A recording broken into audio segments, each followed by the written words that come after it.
أعوذ بالله من الشيطان الرجيم بسم الله الرحمن الرحيم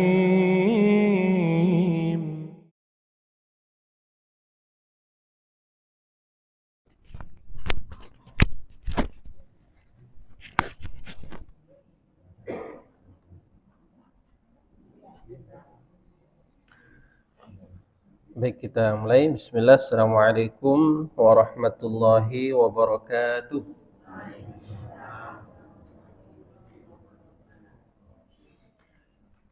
Alhamdulillah.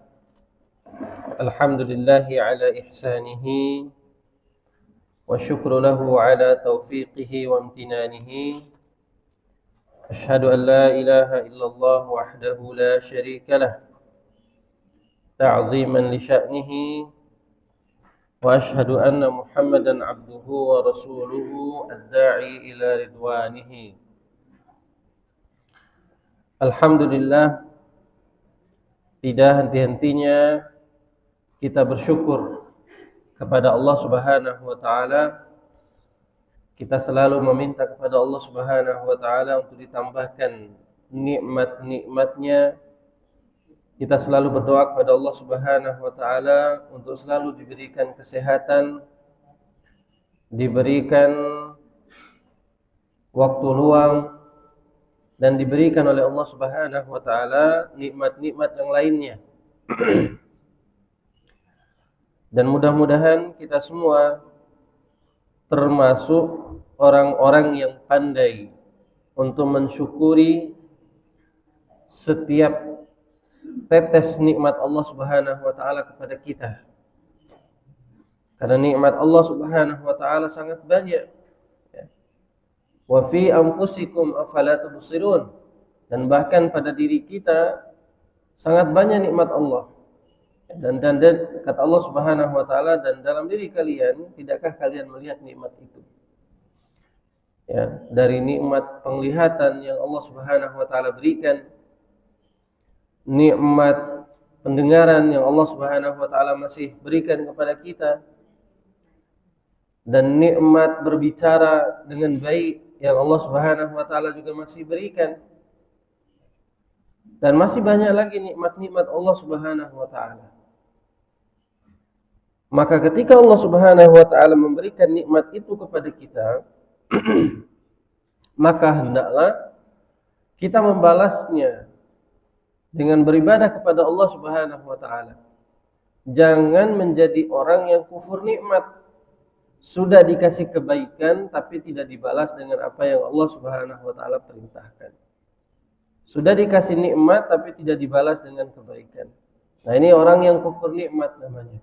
La in syakartum la azidannakum. Kalau kalian syukur, kata Allah Subhanahu wa taala, Allah akan tambahkan nikmat itu.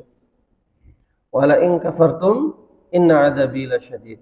Dan jika kalian kufur dengan nikmat yang Allah berikan, maka kalian termasuk orang-orang yang kufur. Ya, dan orang yang kufur, kata Allah, inna adzabi lasyadid, sesungguhnya azabku sangatlah pedih. Oleh karenanya kenapa kita wajib bersyukur? Ya, karena kita semua berharap Allah Subhanahu wa taala menjauhkan kita semua dari siksaan yang pedih. Baik jemaah yang dimuliakan dan dirahmati oleh Allah Subhanahu wa taala. Pada kesempatan ini kita akan membahas bab yang berikutnya adalah bab minasyirki al-isti'adatu bi ghairillah. Kata penulis, termasuk daripada kesyirikan meminta perlindungan kepada selain Allah. Ya, meminta perlindungan kepada selain Allah. Kenapa termasuk daripada kesyirikan jika seseorang itu meminta perlindungan kepada selain Allah? Karena meminta perlindungan, meminta pertolongan, ini termasuk di antara bentuk ibadah. Ya, karena meminta perlindungan meminta pertolongan ini termasuk dalam ibadah. Makanya kenapa kita ketika membaca surat-surat di dalamnya ada meminta perlindungan, karena itu bentuknya ibadah, seperti yang Allah Subhanahu wa taala sebutkan misalnya dalam surat Al-Falaq. Qul a'udzu birabbil falaq. Katakanlah, aku meminta perlindungan dengan Tuhan yang menguasai waktu subuh. Nah, berarti meminta perlindungan ini termasuk di antara bentuk ibadah. Kemudian di surat yang setelahnya, Qul a'udzu birabbin nas. Katakanlah, aku berlindung kepada Allah, Tuhan manusia. Berarti meminta pertolongan, meminta perlindungan ini, dia adalah bentuk ibadah yang hanya boleh diserahkan kepada Allah Subhanahu wa taala. Tidak boleh diserahkan kepada selain Allah Subhanahu wa taala. Bahkan termasuk jin-jin sekalipun atau apapun itu, maka tidak boleh. Karena ini disebutkan oleh penulis minasyirki al-isti'adzatu bi ghairillah. Termasuk kesyirikan seseorang itu meminta perlindungan kepada selain Allah Subhanahu wa taala. Nah, karena meminta perlindungan ini, jemaah yang dimuliakan Allah, adalah bentuknya doa, bentuknya adalah permintaan, maka doa itu kalau seseorang itu terjerumus ke dalam satu dari tiga hal, atau misalnya dalam doa itu seseorang meminta kepada salah satu dari tiga hal, maka itu yang termasuk daripada kesyirikan. Jadi asalnya doa yang berbentuk permintaan itu hukum asalnya ibadah. Akan tetapi kalau seseorang itu melewati satu dari tiga hal ini, maka dia akan terjerumus ke dalam kesyirikan. Jadi kalau misalnya dia melewati satu dari tiga hal ini daripada doanya, maka dia akan terjerumus ke dalam kesyirikan. Yang pertama adalah ketika dia berdoa dan meminta perlindungan kepada orang yang masih hidup, yang bukan kemampuan dia. Ya, contoh misalnya dia meminta perlindungan kepada orang yang masih hidup untuk dijauhkan dari siksaan neraka. Ya. Dia meminta kepada orang yang masih hidup untuk dijauhkan dari gangguan syaitan. Ya. Dia meminta pertolongan, perlindungan untuk dijauhkan dari godaan syaitan. Dan kita terus membaca tuh. Kalau godaan syaitan itu hendaknya kita meminta perlindungan kepada Allah. Ya, bahkan kita bilang dan kita membaca sebelum kita membaca Al-Qur'an itu, a'udzu billahi minasyaitonir rajim. Aku berlindung kepada Allah dari godaan syaitan yang terkutuk. Ya, atau misalnya meminta perlindungan untuk dijauhkan dari kemudaratan. Minta perlindungannya kepada orang meminta perlindungan kepada orang yang telah mati, Jadi kalau syaratnya diperbolehkan itu kalau seseorang itu meminta kepada orang yang masih hidup, ya, meminta pertolongan kepada orang yang meninggal, maka tidak diperbolehkan. Ya. Meminta perlindungan kepada orang yang meninggal untuk dijauhkan dari siksa neraka, untuk dijauhkan dari siksa kubur, untuk dijauhkan dari apapun itu bentuknya, maka ini termasuk diantara kesyirikan. Ya. Jadi tidak boleh meminta perlindungan kepada orang yang sudah meninggal. Ya, kalau masih hidup, nah seperti yang tadi kita sebutkan, kalau masih hidup, dia ada syaratnya. Kalau kepada orang yang meninggal, maka sama sekali tidak diperbolehkan untuk meminta perlindungan apapun. Ya, karena Allah Subhanahu wa taala membatasi itu, dan bahkan Allah Subhanahu wa taala memerintahkan, "Qul," katakanlah, "A'udzu billahi." Ya. Qul, ya, kata Allah Subhanahu wa taala, "Qul a'udzu birabbil falaq, qul a'udzu birabbin nas." Ini merupakan perintah untuk kita meminta perlindungan itu hanya kepada Allah. Dan kalau kita meminta perlindungan kepada selain Allah, maka ini termasuk di antara bentuk kesyirikan tadi. Ya, maka kalau kita meminta bantuan kepada orang yang hidup, maka harus kita penuhi syaratnya. Yang pertama, kalau tadi orang meninggal, sama sekali kita tidak boleh meminta perlindungan apapun kepada orang yang meninggal. Karena kenapa? Kalau kita meminta perlindungan kepada orang yang sudah meninggal, maka ada keyakinan di situ bahwasanya dia mampu mengabulkan apa yang kita minta.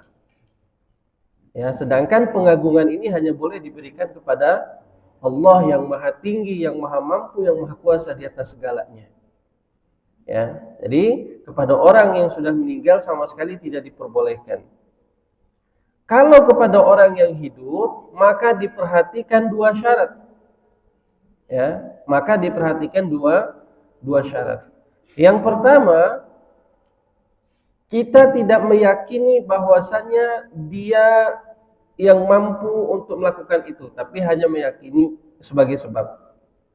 Ya, jadi meyakini bahwasanya orang yang kita mintakan bantuan itu hanya sebagai sebab. Meyakini orang yang kita minta bantuan tersebut hanyalah sebagai sebab, ya, bukan yang bertugas untuk memberikan perlindungan itu. Jadi kita yakini hanya sebagai sebab.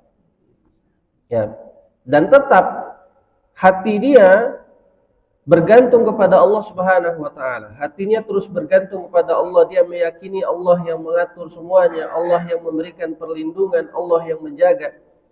Hanya saja dia meyakini makhluknya itu sebagai sebab. Ya, contoh misalnya begini Bapak Ibu. Ya, dia datang kepada salah seorang alim misalnya. Dia datang kepada salah seorang ustadz, kepada salah seorang kiai dan lain sebagainya. Dia minta, Pak Kiai tolong mintakan atau doakan semoga saya diberikan kesembuhan. Nah, artinya ini kita tidak menganggap bahwasanya kesembuhan itu datang dari orang tersebut. Hanya saja sebagai sebab atau wasilah. Ya. Tapi kalau dia mengatakan seperti ini, Pak Kiai, ya, atau misalnya Pak Ustadz, tolong jauhkan saya dari siksa neraka. Ya, maka ini bisa terjerumus ke dalam kesyirikan. Jadi itu syarat yang pertama, hanya meyakini orang yang kita mintakan bantuan tersebut hanya sebagai sebab. Ya, kemudian syarat yang kedua, jemaah yang dimuliakan Allah Subhanahu wa taala, tidak meminta apa yang bukan kemampuan dia sebagai manusia biasa. Tidak meminta apa yang di luar kemampuan dia sebagai manusia biasa. Ya, kemampuan kita hanya membantu dari segi yang zahir saja. Ya, misalnya kalau kita dimintakan bantuan untuk mendoakan, kita bisa. Ya, kemudian kalau misalnya kita dimintakan bantuan untuk memberikan perlindungan secara penjagaan, ya bisa. Tetapi sebab semua itu datangnya dari Allah Subhanahu wa taala. Tidak boleh seseorang meyakini bahwasannya semua yang datang dari perlindungan, keamanan itu daripada makhluk. Tidak boleh bagi dia untuk meminta di luar daripada kemampuan kita sebagai manusia biasa. Ya, meminta seperti tadi, minta kepada orang yang masih hidup untuk dijauhkan dari siksa kubur. Nah, ini tidak diperbolehkan. Jadi ini jemaah yang dimuliakan Allah Subhanahu wa taala, syarat yang pertama itu tidak boleh meminta kepada orang yang sudah meninggal. Kalaupun masih hidup harus memperhatikan syarat-syarat tadi. Kemudian yang kedua, orang yang kita mintakan ya pertolongan tersebut ya harus hadir. Ya, harus hadir, maksudnya itu adalah hadir bercakap dengan kita itu yang sewajarnya dan yang semampu kita.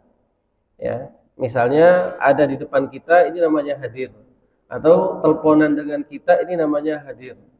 Ya, atau dengan cara apapun saling membalas surat, membalas pesan, ini namanya hadir. Ada orang yang kita mintakan bantuan. Akan tetapi jika misalnya kita di masjid ini lalu kita bermunajat kepada orang yang ada di negeri lain, ya, walaupun orang tersebut masih hidup, tapi orangnya tidak hadir dan tidak bersama kita dan tidak berkomunikasi dengan kita, lalu kita meminta dengan suara lirih, ya Allah, demi orang ini saya meminta perlindungan kepada dia untuk dijauhkan dari siksaan kubur, dari siksaan neraka, walaupun orangnya masih hidup, ya, maka ini tidak diperbolehkan. Karena kenapa? Karena bisa mendatangkan kesyirikan kepada Allah Subhanahu wa taala. Dan lalu yang ketiga, syaratnya adalah mampu secara manusiawi. Ya, mampu secara manusiawi. Ya, jadi kita semua jemaah yang dimuliakan Allah Subhanahu wa taala, bukan kemampuan kita untuk memberikan perlindungan secara langsung kepada manusia untuk dijauhkan dari siksaan kubur, dijauhkan dari godaan syaitan, dijauhkan dari siksaan neraka, dimasukkan ke dalam surga dan lain sebagainya. Artinya, kalau ada orang yang mengatakan, udah sini saya beri saja saya uang, nanti saya jamin kamu masuk surga misalnya. Nah, bisa nggak seperti itu Bapak Ibu? Nggak bisa. Tapi ada yang seperti itu. Bayar ke saya, nanti saya jamin masuk surga. Ya, berarti semua ini adalah kemampuan yang khusus bagi Allah Subhanahu wa taala. Memasukkan kita ke dalam surga, menjauhkan kita dari neraka, menjauhkan kita dari siksaan kubur. Ini semua adalah bentuk kekuasaan Allah yang tidak mampu sama sekali makhluk lakukan. Berarti kalau kita memintanya kepada makhluk, maka kita termasuk orang yang melakukan kesyirikan. Tapi nyatanya masih banyak yang seperti itu Bapak Ibu. Makanya kenapa kita perlunya membentengi diri kita dengan tauhid supaya kita tidak terjerumus ke dalam hal-hal yang seperti ini. Dan itu sangat banyak. Ya, dia mendakwahkan bayar saja sama saya nanti saya jamin masuk surga semuanya. Nah, ini luar biasa. Ya, maka ini yang tidak boleh kita lakukan. Jadi hal-hal yang menjadi syarat yang tadi, yang pertama tidak boleh meminta kepada orang yang sudah meninggal, dan orang yang hidup harus diperhatikan syaratnya. Kemudian orang tersebut hadir, artinya kita mampu berkomunikasi secara wajar langsung dengannya. Adapun orang yang nggak tahu di mana, walaupun dia masih hidup, tapi dia bermunajat meminta untuk diberikan syafaat, diberikan perlindungan dan lain sebagainya, maka ini tidak diperbolehkan. Dan yang ketiga tadi adalah mampu secara manusiawi. Kalau dimintakan tolong kepada saya untuk mengangkat benda, mungkin bisa karena mampu secara manusiawi. Ya, misalnya kita minta tolong, Pak Ustadz, tolong bantu saya untuk melakukan ini, ya, mengangkat benda, memperbaiki apa, ini mampu secara manusiawi. Tapi meminta kepada manusia yang itu adalah bukan kemampuan dia secara manusia, misalnya meminta perlindungan dari godaan syaitan, meminta perlindungan dari azab kubur dan lain sebagainya, maka ini tidak diperbolehkan. Apalagi datang kepada dukun-dukun, ya, minta kepada dukun tersebut untuk diberikan anak, minta kepada dukun tersebut untuk diberikan rezeki dan lain-lain sebagainya yang bukan kemampuan kita sebagai manusiawi. Nah, ini syarat-syaratnya Bapak Ibu yang dimuliakan Allah Subhanahu wa taala. Nah, dalam bab ini ada dua dalil yang disebutkan oleh penulis. Ya. Yang pertama adalah surat Al-Jin ayat ke-6. Siapa yang hafal surat Al-Jin ayat ke-6? Nanti dapat hadiah.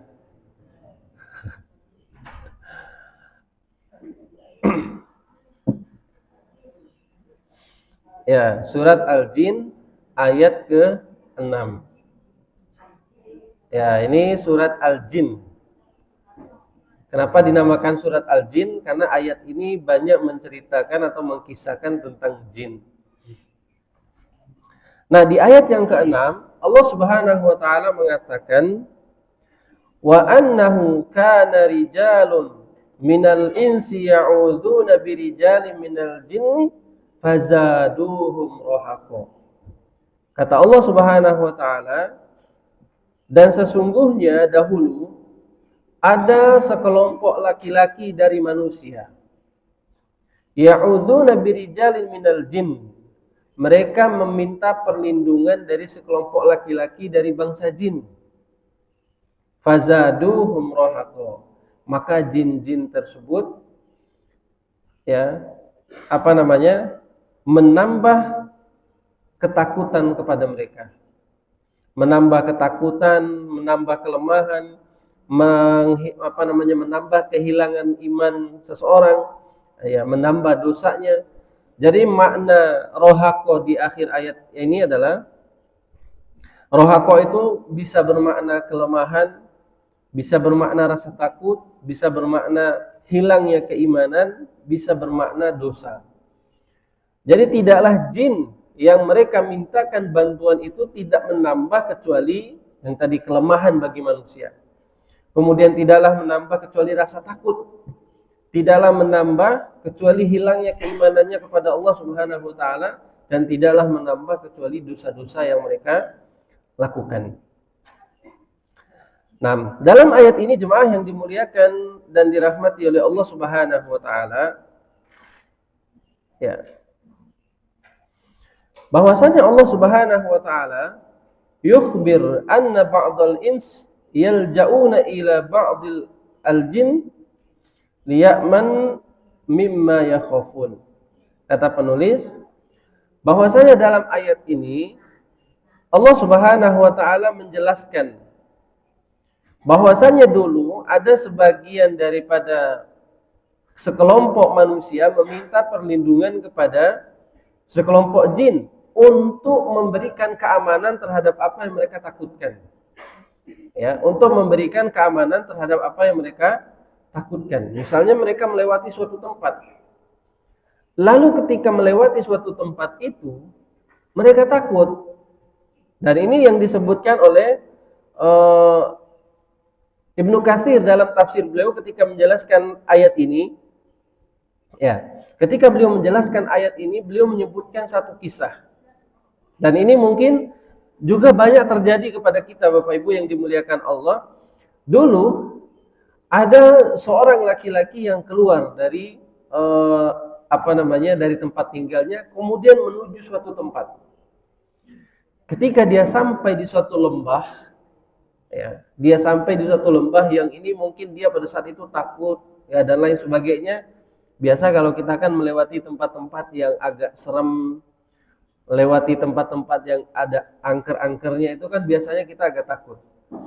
Tapi lihatlah di sini, Ibnu Katsir menyebutkan ketika seseorang tersebut melewati tempat itu, apa yang dia katakan? Lalu laki-laki ini mengatakan apa? A'udzu bisayyidi hadzal wadi minal jin. Kata dia, aku berlindung kepada tuan penguasa lembah ini dari bangsa jin.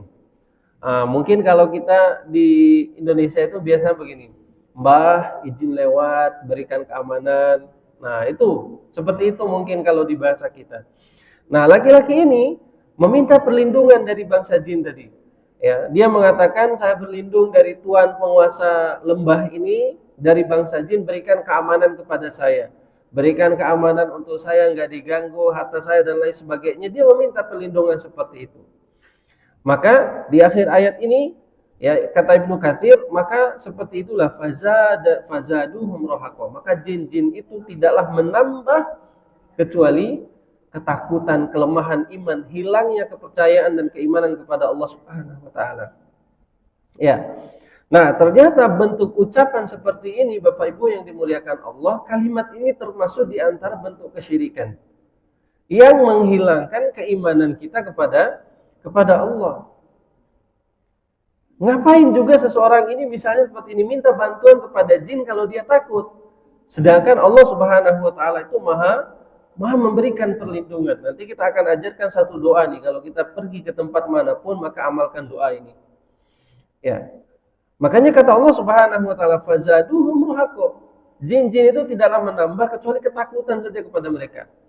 Dan bahkan di penjelasan setelahnya itu Ibnu Katsir menyebutkan, jin itu Bapak Ibu yang dimuliakan Allah, kalau ada manusia yang memasuki tempat-tempat seperti tadi, lembah, gunung dan lain sebagainya, Hakikatnya mereka itu lari terbirik-birik ketika melihat manusia masuk ke tempat-tempat seperti itu. Takut mereka hakikatnya. Ya. Lalu mendengar ucapan laki-laki yang seperti ini, yang tadinya sudah lari, yang tadinya sudah menjauh, lalu mendengar ucapan laki-laki yang seperti ini, a'udzu bisayyidi hadzal wadi. Aku berlindung kepada Tuhan penguasa lembah ini. Akhirnya datang kembalilah mereka. Yang tadinya sudah menjauh lari karena ketakutan, tapi mendengar ketakutan yang ada pada manusia, malah justru mereka datang menggoda, datang melemahkan imannya.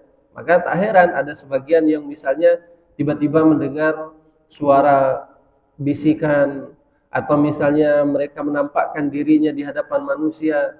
Karena ini diantara bentuk usaha mereka untuk membuat takut manusia tadi. Yang asalnya ketika orang masuk ya ke tempat-tempat yang seperti tadi, yang angker lah, yang serem lah, mereka sebenarnya itu lari kalau kita menampakkan keberanian. Tapi justru mereka akan semakin berani ketika orang tersebut menampakkan ketakutannya. Ya, maka ini yang perlu kita perhatikan. Nah, sedangkan di ayat yang lain Allah Subhanahu wa taala mengatakan bahwasanya syaitan itu godaannya sangat lemah.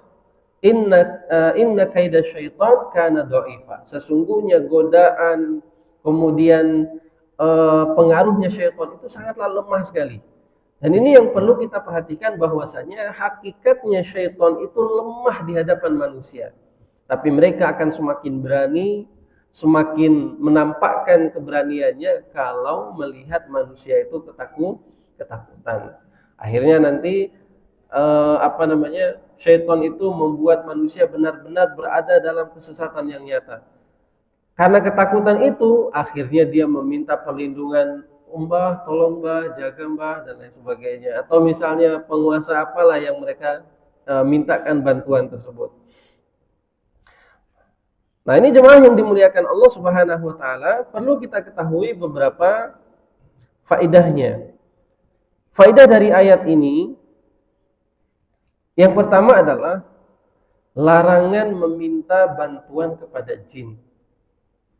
Larangan meminta bantuan kepada jin. Kalau kita melewati tempat-tempat, kita melewati yang menurut kita bahwasanya tempat ini adalah angker. Banyak orang misalnya yang sering naik gunung. Ya, naik gunung atau pergi ke laut atau melewati satu tempat yang dia anggap ini tempatnya menyeramkan dan lain sebagainya, maka hendaklah dia meminta perlindungan kepada Allah. Nanti kita akan ajarkan satu doanya. Ya. Jadi tidak boleh meminta perlindungan kepada jin tadi dengan mengatakan, tolong lindungi saya, ya penguasa ini dan lain sebagainya. Nah, ini sama halnya juga dengan orang yang meminta perlindungan kepada jin-jin ketika mereka takut. Misalnya hasil tangkapan mereka takut sedikit, akhirnya mereka minta kepada penguasa laut dengan membawa sesajen. Ini juga termasuk meminta bantuan kepada jin. Atau takut hasil pertanian mereka tidak memiliki hasil yang baik, akhirnya apa? Minta bantuan kepada penguasa gunung dengan membawa sesajen dan lain sebagainya. Meminta bantuan kepada penguasa pohon, penguasa laut, penguasa gunung, dan apapun yang mereka sebut itu, ini termasuk di antara bentuk meminta bantuan kepada jin. Ya. Maka apa yang harus kita lakukan? Minta bantuan hanya kepada Allah. Yang memberikan hasil panen yang baik siapa? Allah. Yang memberikan hasil tangkapan ikan, yang memberikan keselamatan saat berlayar siapa? Allah juga. Berarti meminta perlindungan kepada Allah adalah sebaik-baiknya tawakalnya seorang hamba. Bukan malah justru minta bantuan kepada penguasa laut, penguasa gunung dan lain sebagainya, karena ini hanya bentuk tipu daya syaitan untuk menyesatkan manusia. Dan hakikatnya mereka sama sekali tidak ada upaya, tidak ada kekuatan untuk memberikan semua apa yang kita minta. Tapi mereka akan membisikkan, ya, menghiasi apa yang kita lakukan sehingga seakan-akan apa yang dilakukan tersebut benar adanya. Jadi larangan meminta perlindungan kepada jin, karena ini bisa mendatangkan kesyirikan tadi. Kemudian yang kedua, ya, jin tidak bisa memberikan manfaat maupun perlindungan secara langsung. Ya. Jin itu tidak bisa memberikan manfaat maupun perlindungan. Nah, berarti kalau tidak bisa memberikan manfaat, kalau tidak bisa memberikan perlindungan, berarti boleh apa enggak tidak kita meminta kepadanya? Enggak boleh, karena tidak memiliki manfaat dan perlindungan tadi. Ya, di akhir ayatnya itu kan tadi Allah menyebutkan di surat Al-Jin itu. Ya, ada sebagian orang dari bangsa manusia meminta perlindungan dari bangsa jin, fazaduhum rohaqo. Permintaan perlindungan mereka kepada jin itu tidak menambah kecuali apa? Rasa takut, tidak menambah kecuali dosa, tidak menambah kecuali hilangnya keimanan. Nah, ini menunjukkan bahwasanya perlindungan yang mereka mintakan itu tidak bermanfaat sama sekali, karena mereka meminta perlindungan kepada jin yang tidak bisa memberikan manfaat dan mudarat apapun. Ya, jadi ini yang perlu kita ketahui. Jin itu atau syaitan-syaitan itu tidak bisa memberikan perlindungan sama sekali. Maka tidak boleh bagi kita untuk meminta kepada mereka. Ya, maka ketika melewati tempat-tempat yang seperti tadi, maka kita kuatkan tawakal kita kepada Allah Subhanahu wa taala.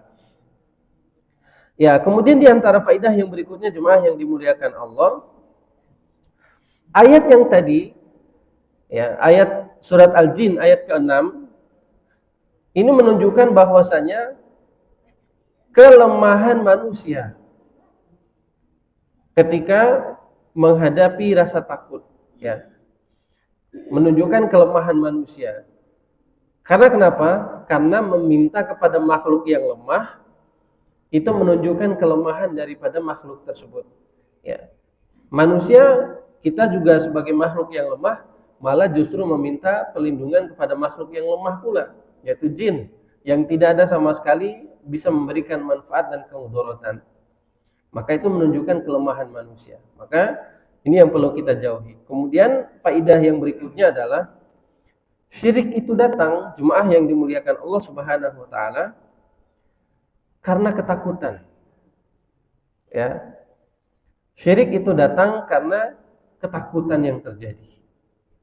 Biasanya kalau orang sudah ketakutan, sudah panik, itu akan mudah terjerumus ke dalam kesyirikan.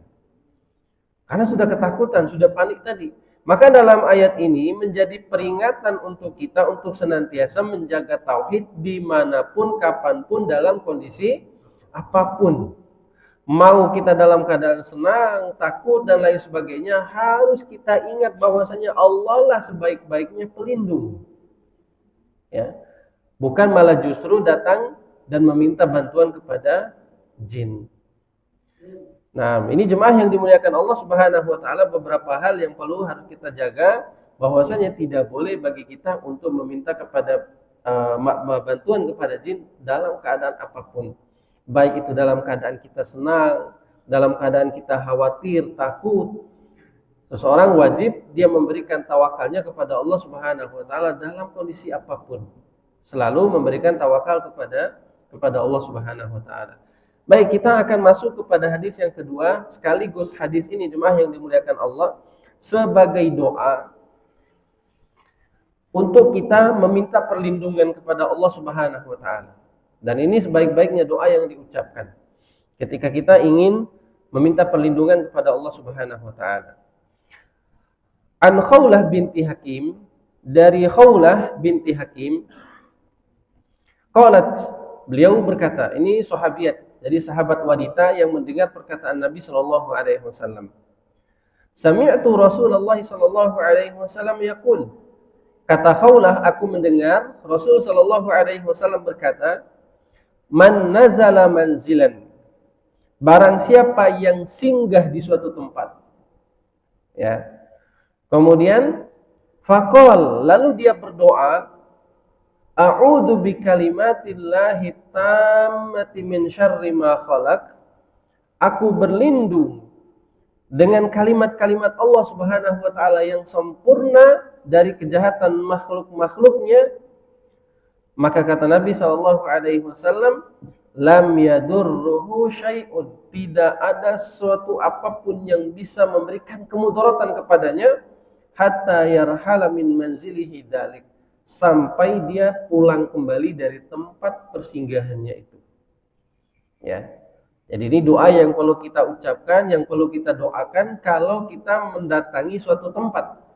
Ya, misalnya kita mendapati tempat-tempat yang angker tadi. Doa itu, a'udzu bikalimatillahi tammati min syarri ma khalaq. Datang ke tempat gunung-gunung, ke laut-laut yang memang kita anggap sebagai ini banyak jinnya dan lain sebagainya, maka kita membacakan doa, a'udzu bikalimatillahi tammati min syarri ma khalaq. Aku berlindung dengan kalimat-kalimat Allah yang sempurna dari kejahatan, ya, dari kejahatan makhluk-makhluknya. Ya, makhluknya ini umum.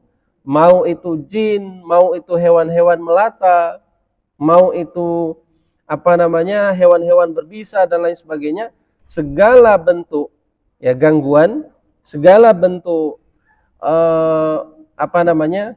yang memudaratkan dia, maka tidak ada seorang pun atau tidak ada satu makhluk pun yang bisa memberikan kemudaratan kepada orang tersebut. Nah, insya Allah sudah hafal doa-doanya Ibu ya? Ya? Belum ya? Masya Allah. Ya, baik, kita ulangi sama-sama biar nanti kita hafal doanya. Nah, a'udzu bikalimatillahi at-tammati min syarri ma khalaq. Ya, jadi hanya 3 kata, 3 kalimat. A'udzu bikalimatillahi at-tammati min syarri ma khalaq. Nah, ini dihafal. Ya, kemanapun kita pergi, kita membaca doa ini. Kalau kita singgah di suatu tempat atau mendatangi suatu tempat, maka kita membaca doa ini. Ya, a'udzu bikalimatillahi tammati. Ya, a'udzu bikalimatillahi tammati min syarri ma khalaq. Ya, artinya tadi saya berlindung dengan kalimat-kalimat Allah yang sempurna dari kejahatan makhluk-makhluknya. Jadi semua makhluk yang memiliki potensi untuk menjahati kita, maka kita berlindung dengan Allah Subhanahu wa taala. Maka kata Nabi sallallahu alaihi wasallam, ya, lam yadurruhu syai'un hatta yarhalu min manzilihi dzalik. Tidak akan dimudaratkan oleh satu makhluk pun, mau itu hewan, mau itu jin, mau itu apapun bentuknya makhluk-makhluk Allah, tidak akan memudaratkan dia dengan makhluk apapun sampai dia pergi dari tempat persinggahannya itu. Jadi tidak akan ada makhluk pun yang bisa memudaratkan dia. Nah, ini doa yang diriwayatkan dari Nabi Shallallahu Alaihi Wasallam, bahwasanya doa-doa ini untuk melindungi kita dari kejahatan makhluknya. Dan ini diantara bentuk ketawakalan kita kepada Allah. Ya, diantara bentuk ketawakalan kita kepada Allah. Ya, maka ketawakalan kita kepada Allah Subhanahu wa taala itu ketika kita mampu menyerahkan semua urusan kita kepada Allah, bukan kepada makhluknya. Maka salah satu cara untuk kita bertawakal kepada Allah adalah dengan membaca doa tadi. Ya. Nah, namun ada syaratnya, jemaah yang dimuliakan Allah Subhanahu wa taala. Ya. Karena misalnya ada orang yang begini, Pak Ustadz, saya udah membaca doa ini nih, tapi kok masih ada aja keburukan yang menimpa saya.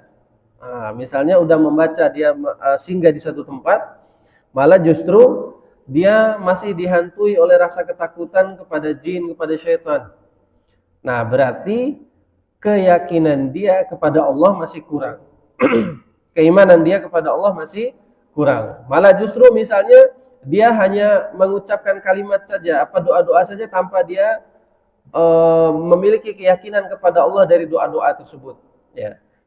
Dia masih meminta atau masih memiliki ketakutan kepada syaitan, ya dia hanya membaca secara lisan saja, namun tidak dia masukkan dalam hatinya doa-doa tersebut. Nah, supaya doa itu bisa bermanfaat ketika kita baca, Bapak Ibu yang dimuliakan Allah, harus disertai keyakinan. harus disertai keyakinan. Sebesar apa keyakinan kita kepada Allah, maka sebesar itu juga pertolongan Allah datang kepada kita. Ya, sebesar apa keyakinan kita kepada Allah, sebesar itu juga Allah memberikan pertolongannya kepada kita.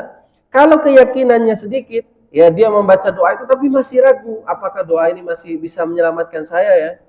Dia masih ragu dengan doa-doa yang dia ucapkan, maka keraguan itu nanti bisa memudaratkan dia.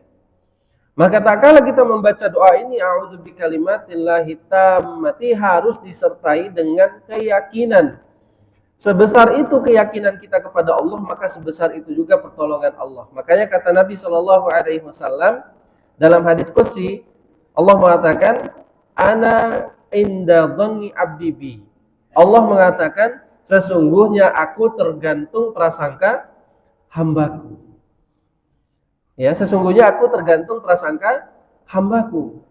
Kalau prasangka kita terhadap doa-doa ini masih kurang, keyakinannya untuk menyelamatkan kita masih kurang, maka sebesar itu juga pertolongan itu datang. Maka nggak heran orang membaca doa ini ternyata masih banyak gangguannya. Ya, lewat suatu tempat baca doa ini ternyata masih kesurupan juga, diganggu sama jin. Ya, lewat tempat yang angker, ya diganggu juga sama jin walaupun udah membaca doa ini, karena tadi tidak disertai dengan keyakinan. Maka harus disertai dengan keyakinan.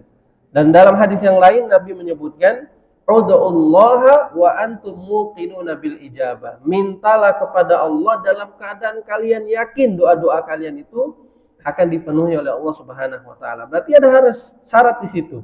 Kalau kita ingin diberikan perlindungan kepada Allah, maka harus disertai dengan keyakinan.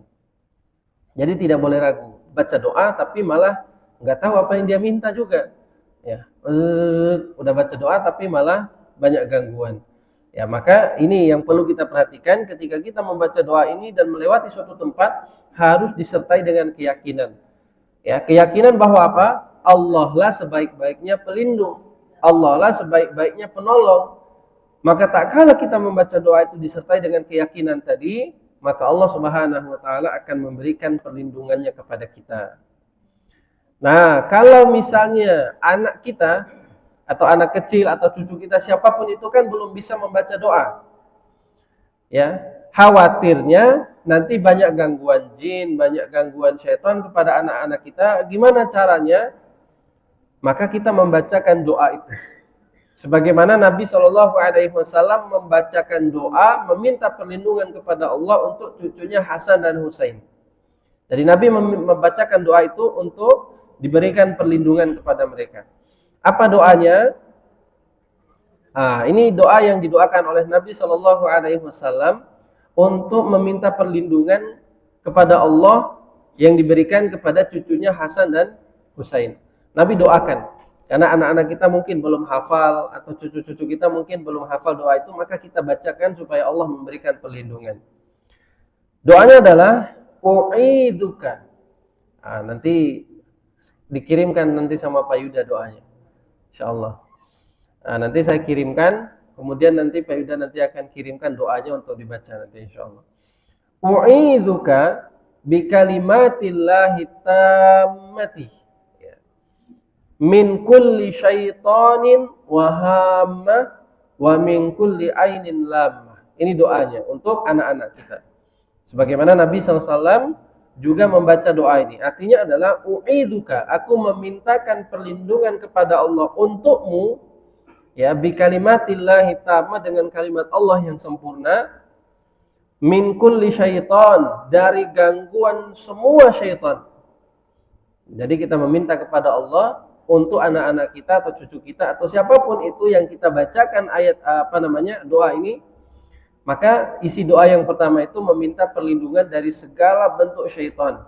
Syaitan yang jahat, yang memberikan kemudaratan, syaitan yang bisa memberikan pengaruh jahat dan lain sebagainya, kita meminta perlindungan kepada Allah. Min kulli syaitan wa hammatin, dari binatang-binatang yang berbisa atau binatang-binatang yang bisa memberikan kemudaratan. Jadi meminta perlindungan dari kepada syaitan, kepada Allah untuk dihindarkan dari syaitan. Kemudian yang kedua, untuk dijauhkan dari hewan-hewan atau binatang-binatang yang bisa memudaratkan. wa min kulli ainin lamma, dari segala bentuk mata-mata yang jahat. Mata yang jahat itu maksudnya penyakit ain. Penyakit ain yaitu tatapan orang yang hasad, yang benci kepada kita, itu akan bisa menimbulkan penyakit ain. Makanya dalam surat Al-Falaq, apa yang kita minta di akhir ayat itu, wa min syarri hasidin idza hasad, dari pengaruh orang yang hasad ketika mereka berhasad. Jadi kalau ada orang yang nggak suka dengan kita, dengan tatapan kebencian, dengan tatapan yang hasad, itu bisa menumbuhkan atau mendatangkan penyakit ain. Makanya anak-anak kita bacakan doa perlindungan tersebut untuk diberikan keselamatan ya oleh Allah Subhanahu wa taala. Jadi dibacakan doa. Ya. Misalnya anak-anak kita dikhawatirkan nanti nakal, atau anak-anak kita dikhawatirkan malah nangis nggak jelas. Karena itu bisa jadi pengaruh daripada syaitan. Tiba-tiba nangis nggak jelas, ya, tidak seperti biasanya, karena dikhawatirkan ada gangguan syaitan di situ. Maka kita minta bantuan atau minta perlindungan kepada Allah Subhanahu wa taala dengan doa-doa yang tadi disyariatkan. Nah, ini jemaah yang dimuliakan Allah Subhanahu wa taala, doa-doa yang perlu kita baca supaya kita memberikan ketawakalan kita hanya kepada Allah Subhanahu wa taala. Taib, hanya 2 dalil ini yang disebutkan dalam bab ini ya, dan insyaallah kita akan melanjutkan pembahasan kita di bab yang berikutnya. Taib, barangkali ada yang mau ditanyakan? Ya. Kalau membuktikan orang marah, doa orang juga marah. Kita contohnya. Apa itu? Dia supaya tidak marah atau dia marah, kita membuktikan doa apa yang harus dilakukan. Ya, untuk orang yang marah, dia hendaklah membaca a'udzubillahi minasyaitonirrajim. Ya, aku berlindung kepada Allah dari godaan syaitan yang terkutuk. Karena dalam hadis Nabi menyebutkan innal ghadaba minasyaiton. Sesungguhnya marah itu datangnya dari syaitan. Maka hendaklah dia meminta perlindungan kepada Allah dari godaan syaitan tersebut. Ya, kita pun begitu. Ya, ketika melihat orang marah, a'udzubillahi minasyaitonirrajim. Karena orang tersebut hakikatnya sudah dikuasai oleh syaitan, maka kita pun meminta perlindungan kepada Allah Subhanahu wa taala dari godaan tersebut. Kemudian yang kedua, kalau orang sudah marah, hendaklah dia berwudu. Ya, karena kata Nabi SAW, syaitan itu terbuat dari api, dan api itu sifatnya panas, maka hendaknya dia mendinginkannya dengan wudu. Kemudian yang ketiga adalah kalau orang tersebut marah, maka dia berpindah posisi.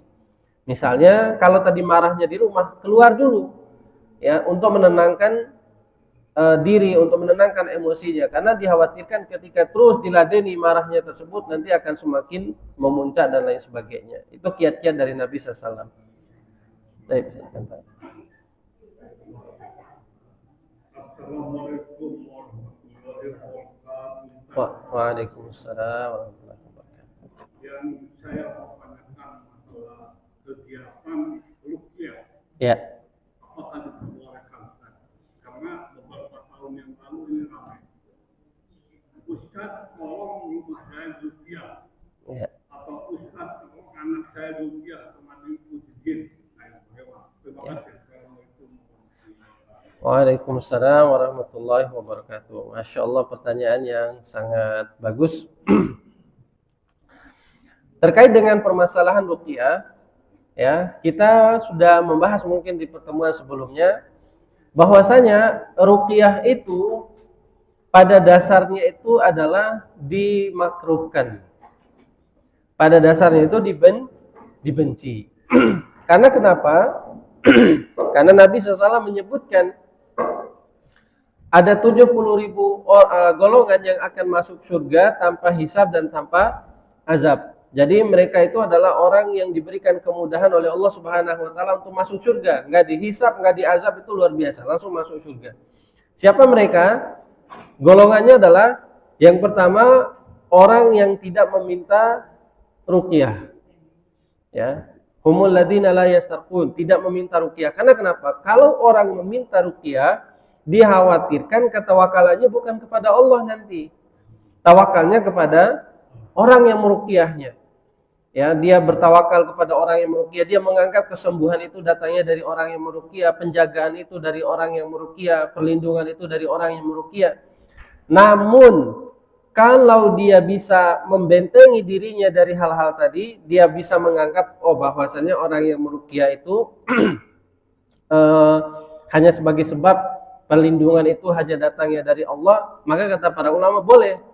Namun hukum asalnya itu dimakruhkan. Karena apa? Bisa menjerumuskan seseorang itu kepada tawakal kepada selain Allah. Tapi kalau kita bisa menjaga diri dari tadi, kita tetap menyerahkan semuanya, perlindungan dari Allah, kesembuhan dari Allah, makhluk hanya sebagai wasilah, maka tidak ada masalah, boleh-boleh saja. Selama dia mampu menjaga hatinya tadi supaya tidak memberikan tawakalnya kepada selain Allah. Ya. Kemudian golongan yang kedua kata Nabi itu, yang pertama tadi adalah orang yang meminta ruqyah, ya. Kemudian yang kedua, orang yang tidak bertatoyur. Yang tidak bertatoyur itu adalah orang yang tidak menghubungkan nasib sial dengan kejadian yang lain. Ya, misalnya, ini ada orang yang meninggal nih karena ada misalnya hujan matahari. Atau misalnya, ada kupu-kupu depan rumah berarti ada tamu nih. Nah, ini namanya tatoyur. Menghubungkan kejadian dengan kejadian yang lainnya. Padahal murni semuanya itu adalah aturan Allah Subhanahu wa taala. Karena orang yang bertatoyur ini diambil dari kata dulu orang jahiliyah, kalau mereka ingin melakukan suatu perjalanan menerbangkan burung. Burung itu dalam bahasa Arabnya toir. Akhirnya dibuatlah menjadi kata tatoyur, mengundi nasib dengan burung. Jadi mereka kalau mau safar itu lempar burung. Kalau burungnya itu majunya ke arah kanan, berarti lanjut perjalanan. Tapi kalau burung yang mereka lempar itu ternyata balik arah, berarti itu ada pertanda buruk, itu nggak boleh melanjutkan perjalanan. Nah, ini namanya tatoyur. Maka orang yang seperti ini itu Allah Subhanahu wa taala katakan mereka tidak akan masuk surga tanpa hisab dan tanpa adab. Kalau kita mau masuk surga tanpa hisab dan tanpa adab, maka hindari perbuatan seperti itu. Meminta ruqyah kalau dia tidak mampu menjaga hatinya. Kemudian yang kedua bertatoyur tadi. Yang ketiga itu adalah golongan humul ladina la yaktawun, tidak mengobati dengan kai. Kai itu adalah pengobatan dengan besi panas, Bapak Ibu. Jadi dipanaskan dulu besi sampai sepanas-panasnya, lalu nanti ditancapkan di tempat luka itu. Karena dulu kebiasaan orang itu adalah mereka berperang. Tidak ada teknologi yang bisa mengobati mereka instan seperti kita sekarang. Kita kan kalau luka dijahit, dioperasi, itu lukanya itu membaik, kemudian tidak terlalu besar. Dulu orang-orang yang tangannya terpotong, kemudian luka sabetannya itu dalam sekali, ini pengobatannya hanya tradisional dan itu proses sembuhnya sangat lama. Nah, akhirnya banyak yang tangannya tadi yang terpotong nggak sembuh-sembuh dan lain sebagainya. Kalau dipanaskan besi yang sangat panas itu lalu mereka tancapkan ke tangan mereka, itu biasanya sembuh dan kering. Nah, sehingga orang-orang di antara mereka dahulu kalau mengobati itu yang paling ampuh itu dengan kai, kata mereka. Kalau mengobati dengan kai pasti sembuh. Nah, sehingga apa? Tawakalnya itu bukan lagi kepada Allah, tapi karena pengobatan kai tadi. Makanya hilanglah ketawakalannya. Maka ini kata Nabi, humul ladina la yaktawun, mereka yang tidak berharap kesembuhan dari kai. Nah, kemudian yang terakhir itu kata Nabi, wa 'alallahi falyatawakkalun, dan hanya kepada Allah mereka bertawakal. Jadi kalau kita mau masuk surga tanpa hisab dan tanpa adab, maka hindari 3-4 hal ini. Nah, jadi pada dasarnya ruqyah dibolehkan kalau mampu menjaga hati untuk tidak bersandar kepada selain Allah. Cukup? Ada, Bu? Cukup ya? Baik, Masya Allah. Atau ada dari bapak-bapak satu lagi? Nah, kalau tidak ada kita cukup. Oh ya, silakan Pak. Waalaikumsalam warahmatullahi wabarakatuh. Ya.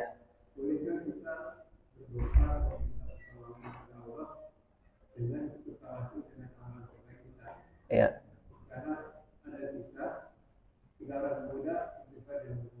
Ya.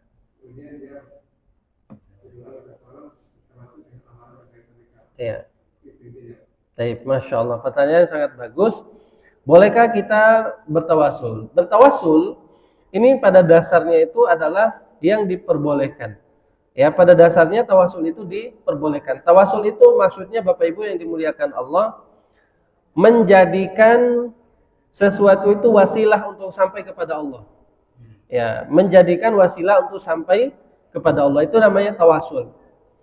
Nah, bertawasul ini pada dasarnya diperbolehkan selama tidak ada pelanggaran syariat di dalamnya.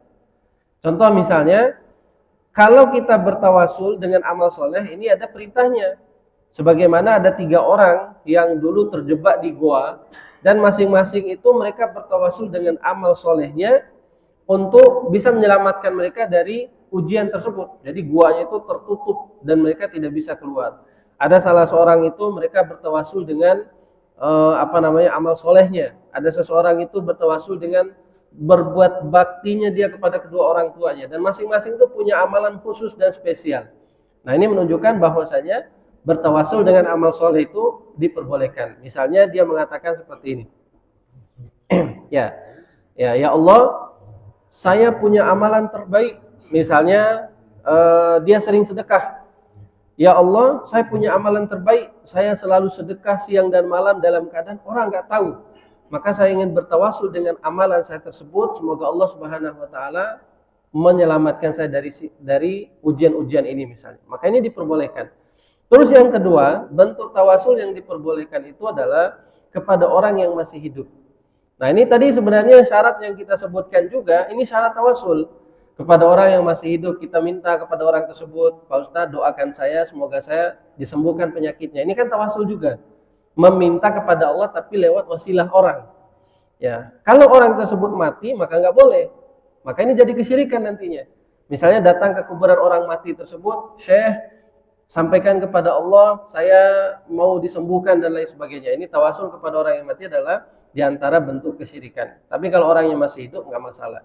Ya, syariat kita tidak melarang tawasul, tapi hanya saja ada batasan-batasannya. Atau misalnya yang tadi, tawasul dengan orang yang tidak ada di hadapan kita. Dengan kita mengatakan saya bertawasul dengan nama orang ini untuk mendapatkan ini dan itu, ya, walaupun dia masih hidup dan orang yang gaib, dan dengan suara lirih dia mengatakan saya minta perlindungan kepada Allah dengan wasilah orang ini, maka tidak boleh. Atau misalnya meminta bantuan atau meminta tawasul yang sifatnya itu tidak mampu dilakukan, ya, seperti tadi meminta perlindungan dari godaan setan, menjauhkan dari siksa neraka dan lain sebagainya. Ini tawasul yang terlarang. Jadi intinya tawasul itu diperbolehkan selama tidak ada pelanggaran syariat di dalamnya yang bisa mengantarkan dia kepada kesyirikan. Jadi boleh kalau kita datang nih, Bapak misalnya sedang sakit, Ustaz, mintakan saya kepada Allah atau doakan saya kepada Allah semoga saya diberikan sakit, diberikan kesembuhan. Ya, diberikan kesembuhan, dijauhkan dari sakit, maka ini boleh, ya. Datang kepada orang yang kita anggap sebagai orang yang soleh, lalu kita memintakan orang tersebut untuk didoakan kepada Allah, maka hukumnya tidak ada masalah. Yang jadi masalah kalau dia sakit datang ke kuburan minta kesembuhan dari kuburan tersebut. Baik, mungkin ini yang bisa kita sampaikan pada kesempatan ini, jemaah yang dimuliakan Allah. Semoga yang kita bahas ini bisa menjauhkan kita dari dosa-dosa kesyirikan, bisa menjaga kita daripada tauhid.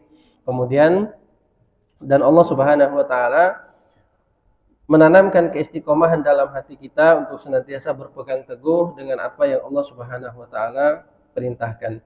Baik, kita tutup dengan doa kafaratul majlis. Subhanakallahumma bihamdika asyhadu an la ilaha illa anta astaghfiruka wa atubu ilaik. Wassalamualaikum warahmatullahi wabarakatuh.